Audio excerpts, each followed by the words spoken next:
Satu, dua, tiga. Halo kawan dan Bugil. Sekarang saya lagi bareng sama Kang Hendra. Kang Hendra ini seorang petualang yang mungkin satu-satunya di Indonesia yang bisa, belum ada yang bisa ngimbangin deh pada intinya. Eh, Mungkin bisa kita tanya-tanya dulu ya petualangan yang sudah dilakukan selama ini sama Kang Hendra. Gimana Kang kabarnya Kang? Baik, alhamdulillah. Halo, apa kabar? Kang, kemarin kan baru pulang dari Alaska. Alaska ya? Itu eventnya seperti apa Kang? Eh, Tahun lalu saya juga pernah ke Alaska, cuma waktu itu lomba lari. Kalau yang kemarin bulan Februari saya lomba sepeda. Sepeda di situ pakai fat bike, jadi bannya pakai pakai studs atau spike atau seperti paku. Di situ 100% salju atau es minus 50. Minus 50. Iya. Jaraknya berapa jauh Kang? 350 mile sekitar 600 kilo. 600 kilo. Iya. Ditempuh Cut off time 10 hari, saya selesai 9 hari. 9 hari. Nah, yang bikin Akang tertarik dengan petualangan yang Akang jalan ini apa sih Kang? Dasarnya gitu Kang? Pertama saya emang suka apa, kehidupan baru atau tempat-tempat baru, tempat-tempat yang nggak pernah saya kunjungin. Keduanya tantangannya itu aja. Tantangannya gitu. Ini kan apa ya? Menurut saya sih satu-satunya gitu di Indonesia ini yang petualangannya tuh sudah sangat jauh dan semua dilakukan sendiri Kang. Self support ya Kang. Iya. Nggak ada gitu Kang yang mau dukung gitu. Misalnya nge-sponsorin atau nge-endorse gitu Kang. Endorse seperti ini Hoka, tapi ya itulah, eh, semakin kesini kan sudah 5 tahun terakhir semakin berat, ekstrim. Ah. Jadi banyak produk-produk yang apa namanya butuh eh, butuh yang ekstrim juga ya, seperti down jacket, tenda, terus apa sepatunya juga sepatu boot atau sepatu pendakian atau wah macam-macam lah gitu ya. Dan di Hoka tidak ada produknya ya Kang. Iya. Pertama kali akan melakukan petualangan ini, apa Kang yang akan ikutin gitu? Pertama tahun 2011, di itu Sundown Ultra Marathon, 100 kilo bulan Juni. Itu pertama kali saya ikut lomba lari ya. Lomba lari. Iya. Tahun 2011. Iya, Juni 2011. Terus setelah itu Setelah itu ya saya makin ketagihan ikut lomba-lomba, karena saya pengen tahu, wah ya dengan lomba saya lebih mudah untuk pergi kemana-mana dengan, terus juga menjadikan suatu tantangan bagi saya gitu ya. nah, yang berkesan di mana Kang? Semua berkesan, tapi yang paling panjang dan paling sulit, paling ini di Great Himalaya ya. Great Himalaya. 1600 kilo, elevation gainnya 83.000, ditempuh 46 hari. Kita mau ke tempat start aja harus lari 88 km. Dan itu 1600 kilo itu lari ya Kang ya? Lomba lari. Bukan sepeda ya? Bukan. Wah, sampai ketinggian 5.700-an, 5.000, di atas 5.000. Sementara kan kalau kita beberapa teman yang lain untuk mendaki 5.000-an itu butuh seminggu, kadang-kadang 2 minggu gitu ya. Yeah. Kalau ini ditempuh dalam beberapa jam. Kita itu bukan tujuan, cuma untuk melintas aja gitu. Yeah. Melintas Tasilapsa, melintas apa ya, Turang apa ya, lupa lagi tuh. Saking banyaknya Iya, kayaknya. banyak. Jadi itu yang paling berkesan buat Kang, Great Himalaya itu ya, Iya. 1600 kilo. Nah, Kang juga kan bikin race di Indonesia. Gimana perkembangan race di Indonesia, Kang? Race semakin banyak ya, semakin maju. Banyak orang bikin race di Indonesia ya. Selain kalau saya bicara kan race ultra atau trail, Yeah. atau ultra road gitu ya. Yang ultra lah. Yeah. Saya jarang bicara race pendek. Walaupun dalam lomba-lomba race itu pasti ada kategori pendeknya ya, sekitar 30 kilo atau 25 kilo untuk yang baru mau mencoba menyukai lari trail gitu. Iya, iya. Iya. Yang paling menarik di mana Kang? Event race lokal. Menurut saya sih apa namanya, Bromo Tengger Semeru sama Rinjani itu. Itu yang sangat Karena menarik. saya buat itu dengan teman-teman tahun 2013, yaitu pengalaman saya mengikuti lomba-lomba di luar. Saya teringat sebelum saya bikin lomba itu, saya teringat saya pernah kesana kesini. Wah, ini lomba yang saya ikutin di luar negeri ini masih kalah dah menurut saya sih Sama BTS sama Rinjani itu pada saat itu. Oh. Dan sampai sekarang juga. masih bisa ngalahin race yang ada di luar negeri gitu ya kan? Maksudnya dari segi pemandangan yang bisa dijual gitu. Oh gitu. Rencananya ada race baru lah nggak? Race yang baru gitu kan selain BTS Insya Allah Rinjani? sih ini ya, ini gara-gara COVID. Sebenarnya sih pengennya tahun lalu. Ini pun juga saya belum berani, padahal saya udah apa namanya, sedikit kasih pembukaan dari tahun lalu, bahkan The Mandalika 100. Oh Mandalika Nah, 100. cuma karena ini saya insya Allah sih dalam minggu depan saya akan ke sana memastikan kalau saya buka tanggal bulan sekian itu bakalan ditunda gak atau dipospon ke tahun depan. Saya soalnya kalau yang Rinjani dan BTS itu tertunda karena sudah dibuka tahun lalu pada saat tahun sebelumnya. Iya, iya. Pada saat kita belum terkena COVID gitu ya. Oh. Nah, kalau sekarang statusnya COVID, jadinya harus benar-benar udah ada kepastian kalau saya buka, artinya sudah pasti jalan gitu. Oh gitu. Yang Mandalika. Mandalika 100 dan ada beberapa yang lainnya lagi dipersiapkan. Eventnya lari juga Kang. Lari, nanti juga ada event sepeda. Ada event sepedanya juga. Ada event 2 ton atau triathlon. Tapi ekstrim semua lah yang saya bicarakan ini. Dan itu daerahnya daerah Indonesia Timur Kang. Ya, Indonesia Timur. Ada juga di Indonesia Barat ya. Oh ada Indonesia Baratnya. Rencana race yang ke depan kemana lagi Kang? Saya akan insya Allah ke Kirgistan. Saya berangkat tanggal 5 Agustus. Semua tiket dan akomodasi atau hotel sudah saya siapkan. Itu lomba sepeda 1.800 km, elevation gainnya 30.500. Di pegunungan namanya apa ya? Pegunungan Jalur Sutra lah ya. Jalur Sutra di Kirgistan ya Kang. Sampai melewati itu Tian Shan yang dulu dikenal apa, Kerasakti itu ya. Kitab suci itu. Iya. Nah itu race-nya kan pasti berbayar ya Kang? Iya. Berapa Kang bayarnya Kang? Saya lupa, tapi sekitar itu ya, di atas $1.500. $1.500 Iya. untuk ikut race itu? Iya. Mahal Terus juga. bulan Oktober bulan September lomba Mega Race. Mega race di 1000 km di Jerman. Startnya, finish di Jerman, tapi lewatin Austria dan Czechnya.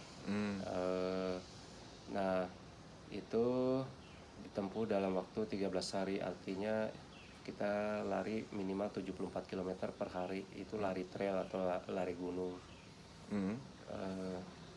Itu ya sekitar 1.500-an juga ya. yang di Jerman itu? Iya. Nah, yang mahal ini nanti saya ikut di Amerika, di apa, New Orleans. Namanya Double Deka Ultra Triathlon. Double Deka. Iya. Atau jaraknya sama dengan 20 Ironman. 20 kali Ironman. Iya.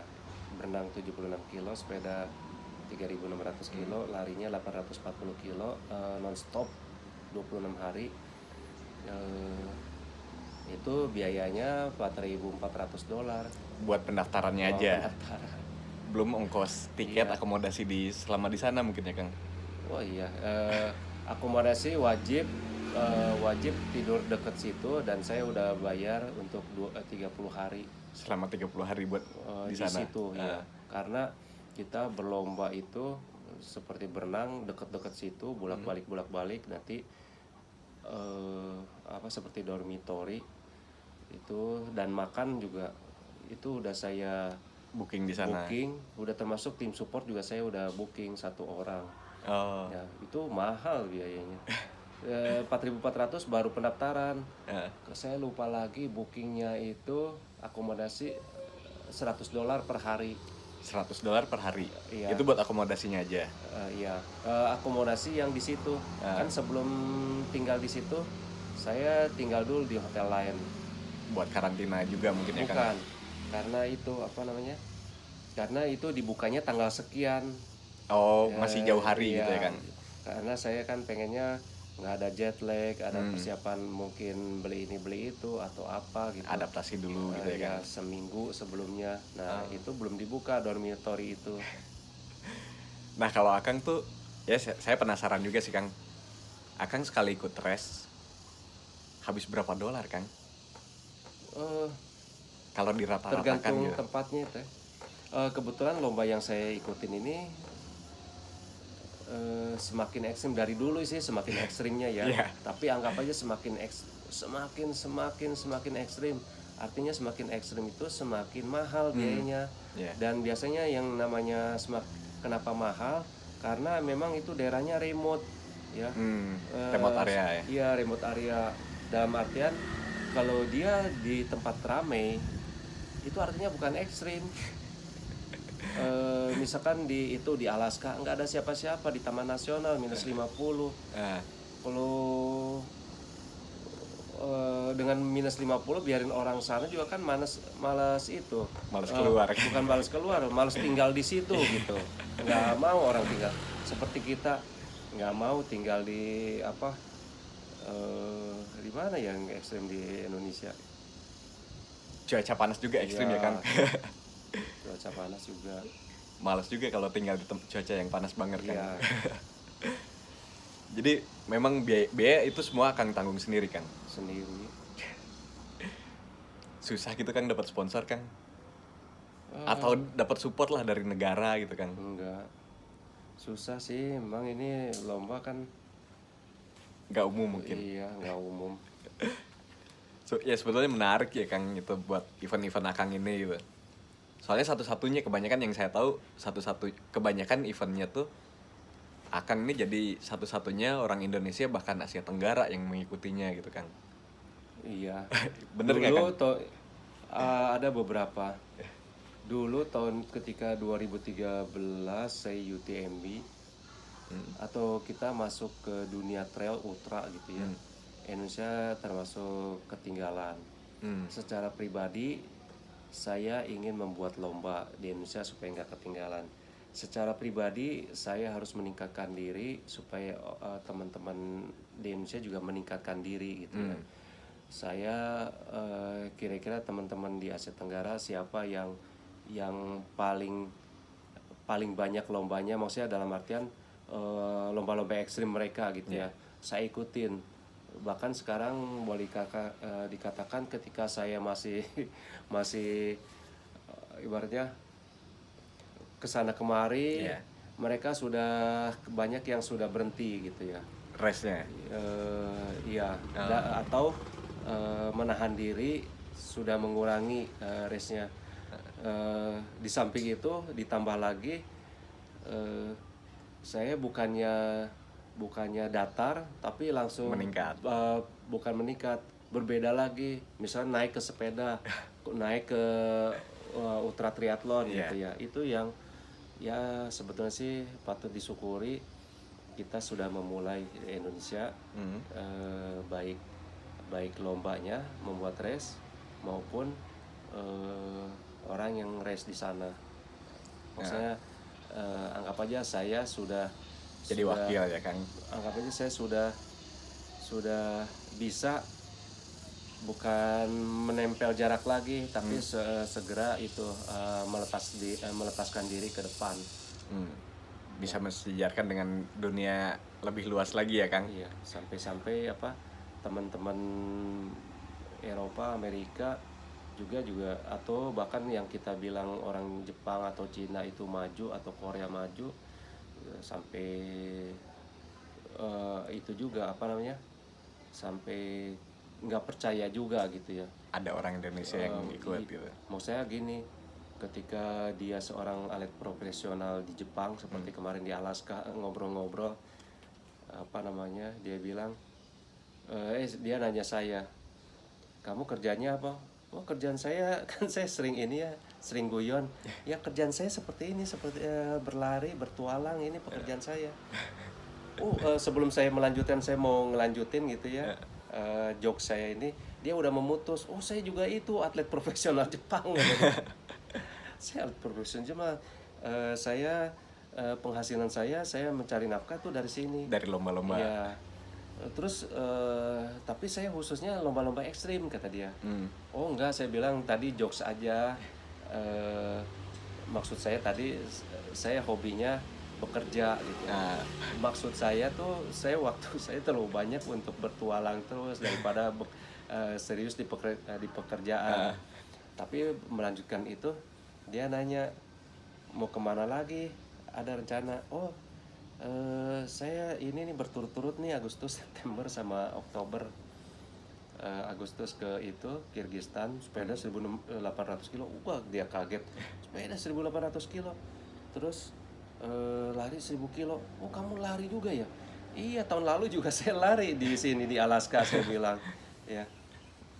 Dia kan taunya saya finish sepeda. Oh saya lari, justru saya lebih banyak lari. Ya.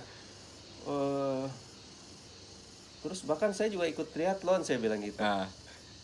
Triathlon di mana? Di Amerika. Oh dia pikir biasa-biasa aja. Itu 20 Ironman saya bilang. Benang 76 kilo, sepeda 3.600 kilo, larinya 840 kilo. Sampai terkaget-kaget, itu atlet profesional orang Jepang loh. Bukan atlet profesional ekstrim lagi ya Kang ya. Dan dia mengaku sukanya ekstrim.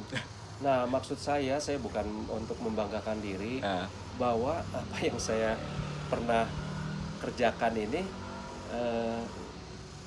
loh apa prestisius, dan dia juga itu apa namanya mengakui gitu ya. Nah saya tanya lagi, rencana kalau kamu apa? Oh saya ikut Himalaya 900 kilo kata dia. 2023 ya. Iya tahun ini. Nggak tahu dibatalin apa enggak. Oh ya itu yang ngadain itu teman saya Bruno. Oh teman kamu. Iya tahun 2017 saya ikut Great Himalaya yang full dari ujung ke ujung 1.800 kilo. Waduh. Sementara dia berpikir itu 900 kilo yang kan ada nih sekarang half-nya 900, karena memang si Bruno ini bilang, race director atau founder si Great Himalaya bilang bahwa apa namanya, dia nggak akan the one and only waktu saya finish, dan kepada teman-teman yang lain tidak akan membuat lomba itu berat sekali, riskan untuk keselamatan jiwa, dan organize-nya sulit karena dia sendiri ikut lari dari start sampai finish. Si Bruno-nya itu, foundernya itu? Iya. Ya, itu juga dia pendaftaran 4.440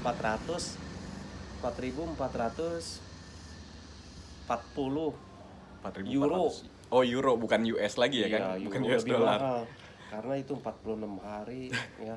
Nah, melanjutkan tadi yang orang Jepang, apa namanya? Oh gila itu, benar-benar kata dia. Terus apa namanya? Saya cerita lomba-lomba yang saya dulu gitu. Wah, terlalu banyak ininya. Merasa kalah pengalaman nih Kang. Iya. Kalau prestasi mungkin dia itu ya nanti akan, tapi yang jelas ibaratnya nggak kalah saya atau mewakili Indonesia, nggak kalah jam terbang atau nggak kalah wawasan lah, nggak kalah wawasan bahwa saya tahu beberapa race yang prestisius berat di dunia. Betul. Ada satu hal yang belum saya ungkapin aja, ada satu hal yang belum dimengerti oleh teman-teman. Saya kasih contoh ya, mungkin ada teman-teman, misalnya kita ke main golf ya,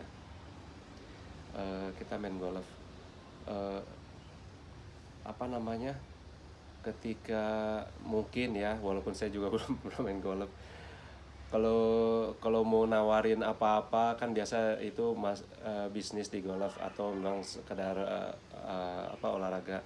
Tapi kalau kita main main bisa, apalagi bisa ngalahin teman kita yang bos-bos gitu ya. Kita nggak pernah ngomong bisnis, ujung-ujungnya sangat mudah cair untuk ke bisnis gitu ya, cair sekali gitu ya. Nah, itu satu. Terus kedua, dengan tadi saya kan udah bilang bahwa lomba-lomba ini berat sekali dan tantangannya berat, dan butuh kualifikasi. Misalkan saya ikut Alaska ID Tarot ini kalau di lomba yang paling dingin -50 ini terberat di dunia. Terberat di dunia. Untuk ikut ID Tarot ini harus punya kualifikasi 2 lomba berat juga yang sudah ditunjuk, termasuk Yukon Arctic Ultra, termasuk satu lagi di Norwegia, di mana-mana. Nah, ini apa namanya?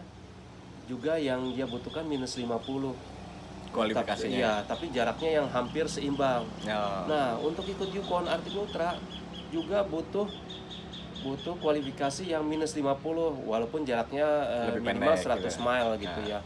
Nah, ini jadinya panjang, dan untuk ikut ini mau semua kan biaya itu. Ya, betul. Semua biaya.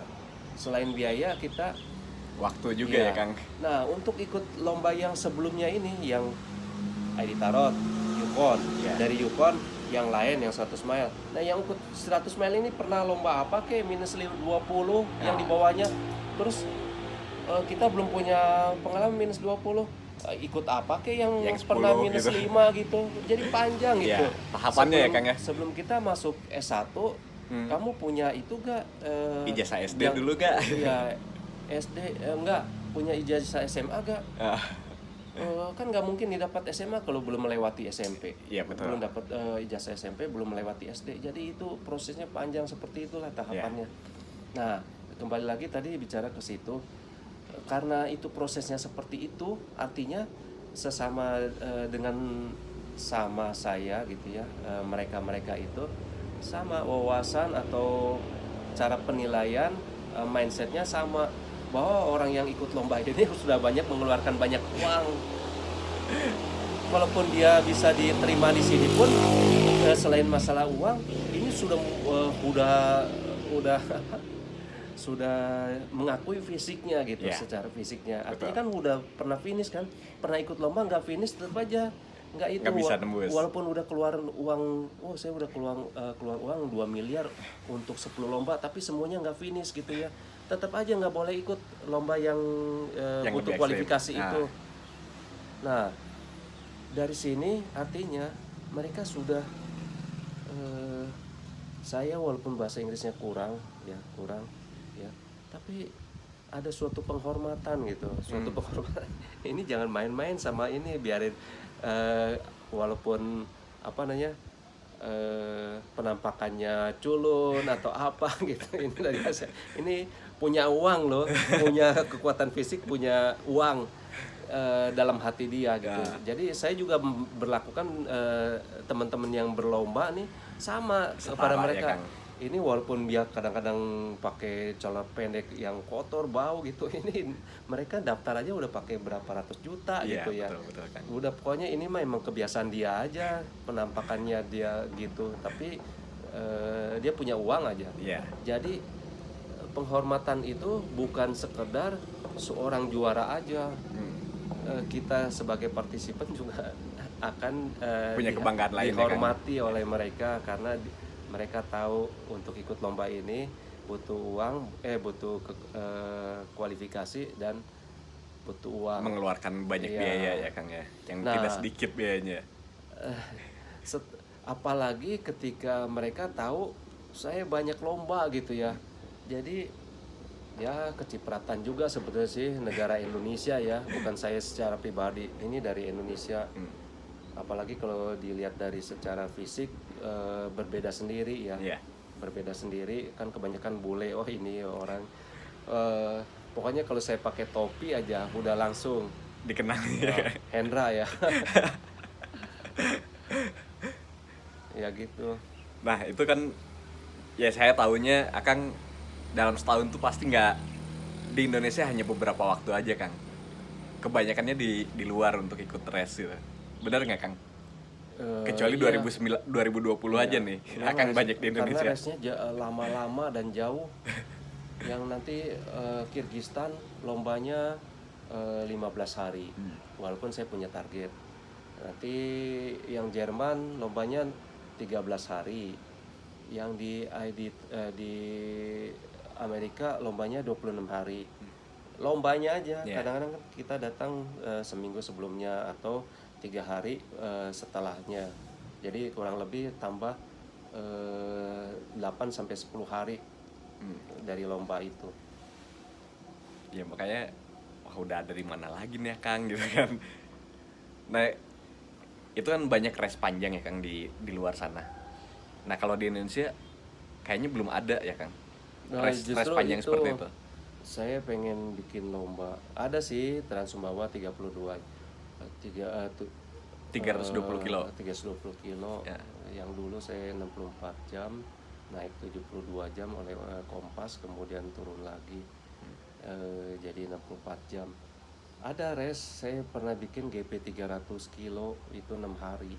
Oh iya iya, Ya, 6 hari. Tapi pada hari ke berapa cuaca buruk ya Kang. cuaca buruk dan ditutup, nggak boleh ada itu kegiatan karena banyak angin kencang, Yeah. hujan terus menerus nonstop, pohon pada tumbang, ya berbahaya. Sama Taman Nasional ditutup. Itu race terberat dan terpanjang. Orang melupakan itu karena baru sekali kejadian.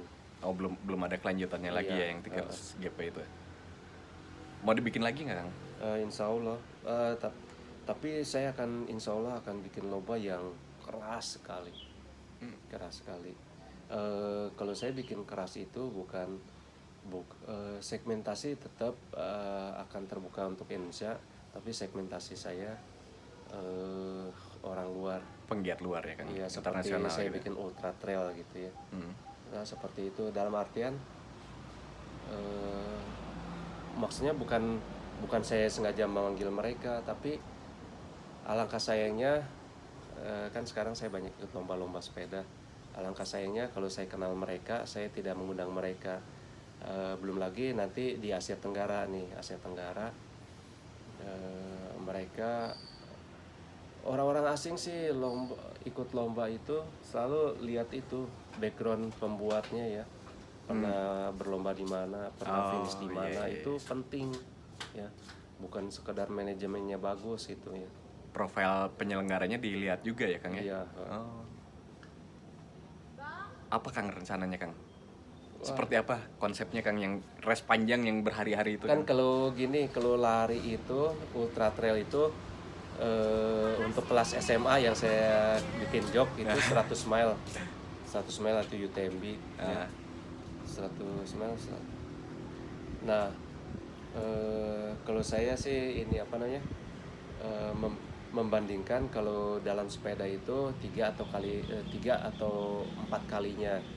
Jadi kalau misalnya saya bikin lomba yang sekelas SMA atau sekelas ultra trail 100 mile itu sekitar 700 kilo. 700 kilo. Ya.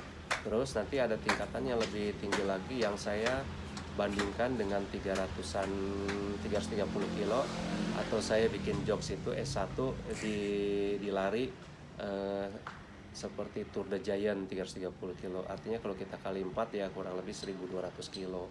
Nanti ada lagi tingkat yang lebih berat lagi 900 kilo kali 4 ya 3000-an kilo lah. Dan memungkinkan diadakan di Indonesia Kang? Justru kalau Asia Tenggara melihat Indonesia akan bikin seperti itu, mereka sangat bersyukur. Saya udah bisa ngebayangin mereka bersyukur kalau saya bukan saya ada lomba seperti itu, karena kan negara mereka kan pendek-pendek kecil-kecil jaraknya nggak ini, terus pemandangannya juga. Tapi saya udah bisa ngebayangin, makanya sekarang ini saya banyak belajar dengan ikut berlomba di luar dulu. Ya, nanti banyak ilmu, banyak teman, banyak relasi. Sambil sekarang juga saya berpikir rute mana yang akan saya buat Oh gitu. Rute mana yang saya buat, pada saatnya saya akan membuat yang ekstrim. Jadi akan ada waktunya ya Kang. Iya, akan ada waktu. Masih lama nggak Kang? Kalau ingat COVID ini, ya setahun depan juga sudah itu ya, terasa cepat kalau ada tahun depan ada lomba. Oh gitu. Iya. Mudah-mudahan bisa terlaksana tuh Iya, Kang. amin. Rencana pribadi Pak Kang buat ekspedisi. Saya pernah dengar Kang pengen bisa ekspedisi Sabang sampai Merauke Kang, ngegoes. Gimana Kang itu Kang? Masih Oh, mau iya. dilanjutin rencananya? Saya dulu kan pada intinya gini, saya senang bertualang, senang mengetahui tempat-tempat yang baru. Ya kalau saya bisa sambil goes, ada banyak manfaatnya. Satu untuk latihan saya, satu ada donasi, satu untuk suatu pengalaman atau achievement saya gitu ya. Saya senang sekali kalau itu bisa terwujud gitu ya. Wah, jadi ntar di Sabang Merauke kalau bisa terwujud gitu, harapan ada komponen itu ya Kang ya. Iya. Ada donasinya juga gitu ya. Iya. Nanti saya coba ajak sebuah yayasan Kang untuk kerjasama, mungkin bisa saling support gitu Kang buat apa yang ingin Akang dapatkan poinnya gitu Kang. Akang tertarik nggak kira-kira Kang? Ya syukur Bisa kerjasama sekali dengan mereka kalau gitu. ada yang itu ya, ada yang mau support gitu ya, dan itu sangat bermanfaat bagi orang banyak. Saya paling senang gitu ya, jadi nggak sia-sia. Mudah-mudahan ya Kang ya, saya coba sambungkan, mudah-mudahan bisa kerjasama bareng Kang sama mereka. Ada yang mau disampaikan Kang? Oh, cukup lah Cukup. seperti itu ya. Ya mungkin buat teman-teman yang lain, mohon support buat Kang Hendra juga. Dia selama ini beraktivitas sendiri, tapi masih banyak orang yang meragukan ya Kang ya. Masih ada yang meragukan dengan apa yang sudah Kang lakukan nggak Kang? Nggak tahu ya, kadang-kadang nggak konsisten gitu Nggak ya. konsisten. Nggak konsisten dalam artian, maksudnya nggak konsisten dalam berpikir. Oh. Ya, dalam artian gini, misalkan saya contohnya sekarang, kemarin Pak, ini teman saya Pak. Iya. Rumahnya di Dago. Oh, dekat Iya. dong. Iya. Itu apa, misalkan dari Bogor ke Puncak Pangrango, kan dianggap berat sekali gitu ya. Berat sekali. Oh bisa ya, sendirian ya. Oh itu apa, sepedanya sepeda berat, kok bisa juga gitu ya. Oh, masih ada yang meragukan seperti itu. Bukan melakukan, bertanya gitu. Oh, bertanya. Tapi ketika saya finish di Alaska, saya finish di Great Himalaya, kok biasa-biasa aja gitu. Maksudnya kan itu lebih berat berapa Iya. puluh kali, berapa ratus kali gitu Betul, ya. betul. Saya minus 50 sendirian, gak ada siapa-siapa. Kalau ada apa-apa kan itu taruhan nyawa gitu. Kalau di sini kan ada apa-apa kan tinggal minta tolong. Tiup peluit aja pada nggak denger. Iya. Ya, gitu. Nah ini maksudnya cara berpikirnya tidak konsisten. Dalam artian ya biasa aja tuh. Misalkan kalau saya ke Tanjung Perahu gitu. Jadi kesannya jangan terlalu meragukan juga mungkin ya Kang ya? Enggak Atau sih, bertanya gitu. saya pengen juga punya standar yang sama cara berpikirnya. Oh iya. Oh ini tuh Great Himalaya atau Alaska atau Transpyrenean Tour Giant itu berat sekali gitu. Jadi bisa ngebayangin, oh iya ini mah kalau nge-goes 130 kilo, banyak orang, banyak penduduk, banyak yang tukang jualan. Kalau ada apa-apa tinggal beli minuman. Kalau lomba enggak itu. Jadi harus sama juga gitu. Belajar, kita sama-sama belajar bahwa berpikir konsisten gitu. Iya betul Kang. Kebayang, ketangkap Kang. Oke gitu aja. Yang penting kita bisa kasih support juga buat Kang Hendra. Mudah-mudahan rencana-rencana Kang Hendra bisa terwujud dengan lancar, terus bisa beraktivitas di Indonesia nih yang mungkin belum ada res panjang seperti di luar sana. Mudah-mudahan bisa terwujud ya Kang. Amin. Ya gitu aja buat teman-teman. Sampai ketemu lagi di materi berikutnya. Terima kasih. Assalamualaikum.